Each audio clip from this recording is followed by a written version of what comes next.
Fala pessoal, tudo bem com vocês? Sem Roger Guedes, quem assume a responsa é Yuri Alberto. O Romero entra bem e o garoto Wesley decide. Isso é mérito de quem? Sim, do Pô Fechou, Vanderlei Luxemburgo. A gente tem que falar dessa fase do Timão, né? 8 jogos de invencibilidade e essa vitória sobre o Newell's Old Boys no jogo de ida das oitavas da Sul-Americana. Chega mais, eu sou o Chico Garcia, inscreva-se no canal e vamos juntos!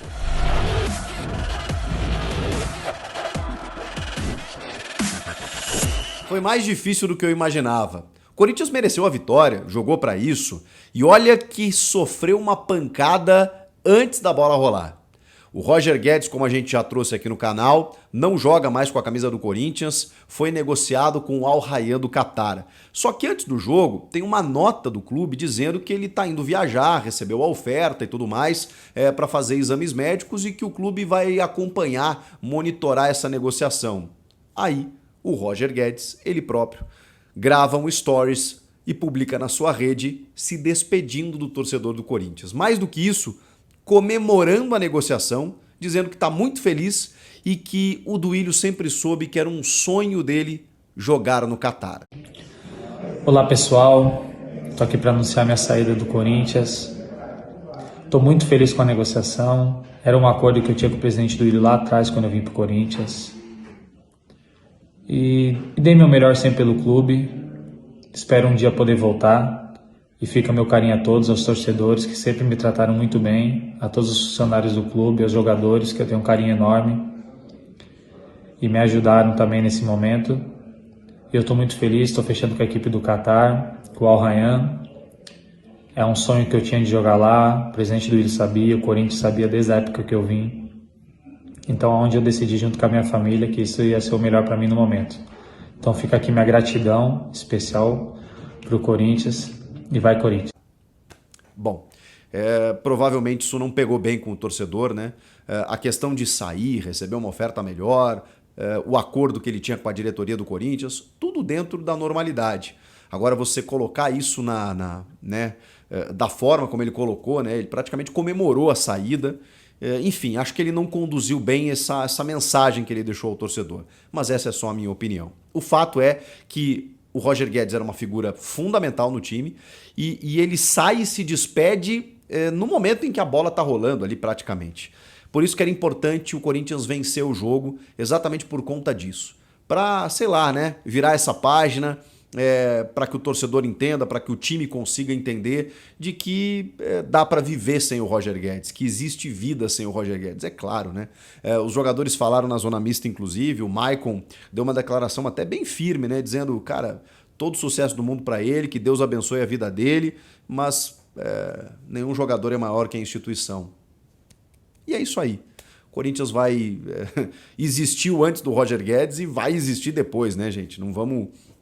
É claro que era um jogador importante, o Luxemburgo foi questionado a respeito disso, chegou até a dar uma... Não, vamos ver, ele foi fazer exames e tal, mas o próprio Roger Guedes já se despediu, né? Então, provavelmente já foi realmente. E aí, quando ele foi questionado sobre o Yuri Alberto, ele disse, cara, alguém vai ter que assumir esse espaço, né, coletivamente e tudo mais, porque o protagonismo era do Roger e agora vai ter que ser de outro jogador. É do Renato quando ele está em campo, né, pela capacidade decisiva que ele tem, mas no ataque do Corinthians era natural que isso fosse para o Yuri. E, cara, o Yuri fez um jogo muito interessante em termos de postura. Não sei se vocês concordam comigo. Foi um cara que visivelmente, em alguns momentos, ele assumiu a responsabilidade. Ele realmente chamou para si o fato de ser a principal referência no ataque e brincando até, né, depois na saída de campo, dizendo que agora talvez alguns golzinhos sobrem mais para ele, porque a gente sabe que o Roger tem o lado de que ele fez muitos gols, mas em muitos momentos ele não tocava a bola para o companheiro, né? Ele tentava resolver sozinho. Muitas vezes ele conseguia, e aí a crítica até atenuava, né? Mas é fato que ele jogava menos para o time. O Yuri, por exemplo, líder de assistências do elenco, apesar de ser o camisa 9, porque ele sempre tem essa visão. E ele, cara, ele foi o cara mais agudo no campo para fazer uma marcação alta, né? Já falando do jogo, contra o goleiro Royos, que é um goleiro que eu acompanhei algumas partidas e alguns lances do Newell's Old Boys. É um goleiro que, por orientação do técnico Gabriel Heinze, ele se solta muito, né? Ele não avançou mais porque o Corinthians não deixou, porque ele gosta de jogar como um líbero. E essa marcação alta funcionou muitas vezes, a ponto do Yuri conseguir algumas roubadas de bola, não só no goleiro, na defesa do Nils, e tem uma bola que ele consegue roubar, passa para o Biro chuta, desvia no pé do defensor e o árbitro até vê pênalti. E aí corretamente o VAR chamou para mostrar para ele que desviou no pé do cara e tudo mais. Depois ele acaba marcando outra penalidade no segundo tempo. Mas ali naquele momento o Corinthians já tinha criado para construir o seu resultado. Teve chances com o próprio Yuri Alberto, mas a bola estava ainda naquele jeito do Yuri, né? Mordendo um pouquinho. Mas ele estava tentando. Ele estava na jogada, ele estava correndo, ele estava se movimentando, ele estava marcando.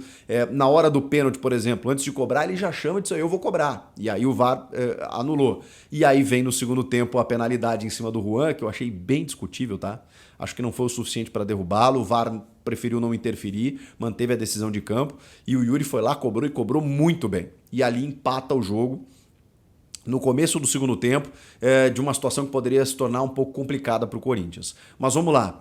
No primeiro tempo, o Corinthians amassa, o Nils tem poucas chegadas, né? Algumas chegadas que não obrigam o Cássio a fazer uma defesa. A defesa mais difícil é de uma bola contra, né? Em que acho que era o Murilo que estava na jogada, o Murilo ou o Bidu. E aí ele tenta afastar a bola quase encobre o Cássio que está adiantado e ele faz uma baita defesa. Foi o lance de mais perigo do Nils. E aí tem uma confusão, porque os argentinos adoram esse tipo de coisa. Eles fazem 3 faltas em sequência, o árbitro não marca a primeira, e aí os caras vão chegando, vão metendo a botina, vão fazendo aquele jeito que eles fazem e tal. O Murilo se invocou, foi pra cima dos caras, tomou cartão, aquela coisa toda, confusão generalizada, e aí o Corinthians meio que entrou na pilha dos caras, isso no acréscimo do primeiro tempo. Pum, jogada pela esquerda, cruzamento Portijo 1-0. E aí o próprio Luxemburgo falou, né? Nisso eles são mestres. Na primeira desatenção eu não posso ter isso porque eles sabem fazer esse tipo de jogo. E aí, olho na volta. O Nils jogando em Rosário, caldeirãozinho, estádio lotado, a vantagem é mínima. O Corinthians vai ter que jogar mais uma epopeia lá, como fez em Lima contra o Universitário, não no mesmo molde, né? Porque o ambiente lá peruano era um pouquinho mais difícil, assim, em termos de segurança. A gente não prevê nada disso lá na Argentina. A questão é como os argentinos sabem torcer mesmo, empurrar suas equipes e criar um ambiente de muita adversidade para os times brasileiros. Vamos ver o que vai acontecer lá na volta.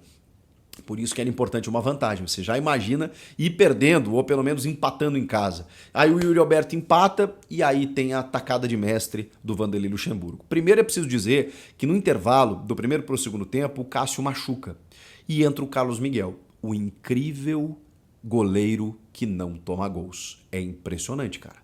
Esse cara é impressionante. Cada vez que eu vejo o Carlos Miguel jogar, e hoje foi até por uma questão de lesão, o Lucha estava mantendo o Carlos Miguel na Sul-Americana e hoje ele optou por um time misturado, mais quente, né? Esse misto mais quente do que frio, e manteve o Cássio no gol. Isso até me surpreendeu. Eu imaginei que ia jogar o Carlos Miguel. E ele não joga, entra no segundo tempo por uma contusão. E ele fecha o gol, cara. O Nils não atacou tanto assim no segundo tempo, mas quando chegou, lá estava o Carlos Miguel. Com uma facilidade absurda de pegar bolas altas, de pegar bolas que vão pelo lado, de pegar um chute a queima-roupa embaixo, difícil de pegar. Ele é impressionante. De reposições muito boas, de sair jogando com os pés, com 2 metros de altura. Que goleiro. O Corinthians vai ter que ter muita habilidade porque, assim, eu não quero criar crise, vocês me conhecem e tudo mais, mas dever jornalístico, tá? De fazer um alerta aqui. É muito fácil hoje seduzir o Carlos Miguel para qualquer grande time brasileiro e até fora. Porque ele tem capacidade para isso, tá? É muito fácil dizer que ele vai ser titular dessa equipe ganhando muito mais do que ele está ganhando no Corinthians. O Corinthians vai ter que cuidar desse rapaz. Porque ele é o substituto do Cássio. E eu não sei quanto tempo ele vai esperar, quanto tempo o Corinthians vai conseguir administrar, se não dá para a gente discutir uma transição. Todo o meu respeito ao Cássio, que é um gigante, que é um goleiro, nas decisões de pênaltis aí recentes, ele foi impressionante, porque ele é impressionante, mas que problema, cara. É um problema bom? Mas é um problema. que tem que ser resolvido. Você vai deixar esse cara na reserva quanto tempo? Ele é muito bom, esse Carlos Miguel. Enfim, vamos avançar. No intervalo, o Carlos Miguel entra na do Cássio, por lesão. E aí o Lucha faz outra troca, que é a entrada do Wesley no lugar no Matheus Araújo, que fez um jogo discreto. O Adson também fez um jogo um pouco mais discreto e tudo mais. O Juan, gostei do Juan. O Juan oscila, né? Assim como o Matheus, o Juan faz alguns bons jogos, outros que eu já nem tão bom e tal, mas acho que ele é um jogador muito promissor. E a oscilação está dentro de um processo natural. Aí o Wesley entra e depois o Lucha escolhe o Romero. Você, torcedor, provavelmente, olhou essa substituição e pensou assim, pô, acabou, né? O Roger Guedes foi embora, tá lá o Yuri, ele botou o garoto Wesley e tal, e aí agora a solução é o Romero, que estava em determinado momento arquivado para ser negociado, porque, enfim, já não dava mais certo, aquela coisa toda, e o Romero entra no lugar do Biro, que estava fazendo um bom jogo, né? O Biro é muito bom jogador. Cara, o Romero entrou muito bem, mas entrou assim pilhado. Entrou fazendo aquilo que ele sempre soube fazer, jogando pelo lado direito, não errando passe, dando bote, dando carrinho, marcando, porque o Romero é um atacante que marca, né? Ele marca ao lado do campo, ele cerca, ele rouba a bola e ele recebe um lançamento do Fagner primoroso e cruza na medida para o Wesley fazer o gol da vitória. Que participação do Romero. O Romero foi muito bem em vários lances e merece os aplausos porque... Cara, eu vou dizer uma coisa, o Luxemburgo tem muitos méritos no que está acontecendo. São 8 jogos de invencibilidade, são 3 vitórias consecutivas, os resultados são melhores até do que os desempenhos, eu preciso reconhecer isso. E ele tem o mérito de encontrar garotos e dar moral para o Yuri Alberto, que é uma coisa que muita gente pediu banco para o Yuri, ele deu moral para o Yuri, resgatar alguns jogadores, dar confiança para eles. Agora, se o Lucha recuperar o Romero, bom, aí acabou a conversa, né, gente? Aí realmente ele cumpriu todas as metas no Corinthians nessa temporada. Ainda mais se vier um título, né, de grande expressão.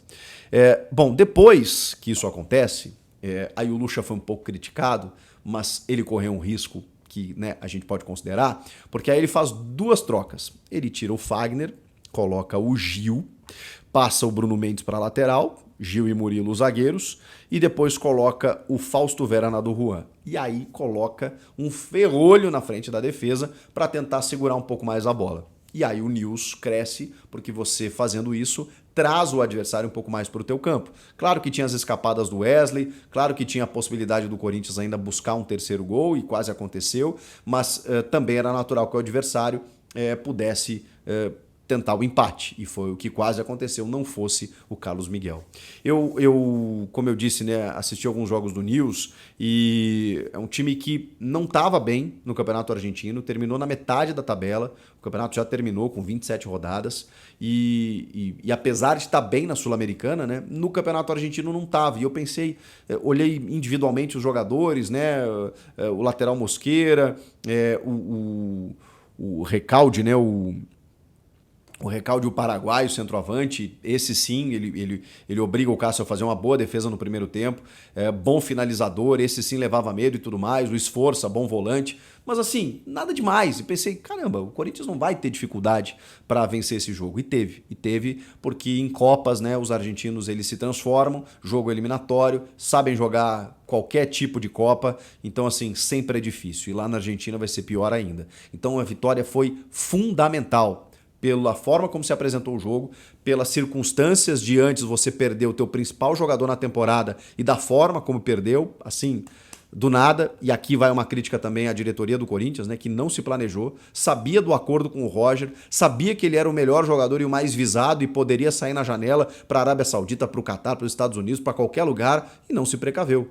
E a janela está fechando nessa quarta, e agora o clube tem que correr desesperadamente para uma reposição. Ou não terá, né? Ou vai ter que contar com o que tem no elenco. Mas você perde o seu principal jogador e não vai atrás de ninguém? Bom, se fala no Alexis Sanches. Esse vem ou pode vir no período fora janela. É uma vantagem.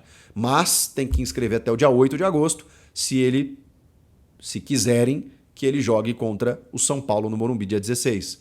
Então tem que correr, porque quantitativamente você perde um jogador, qualitativamente nem se fala, porque ele era o principal artilheiro e jogador da temporada. Então, assim, a diretoria mais uma vez deixou, né, a água passar debaixo da ponte e quando se deu conta, opa, temos que resolver.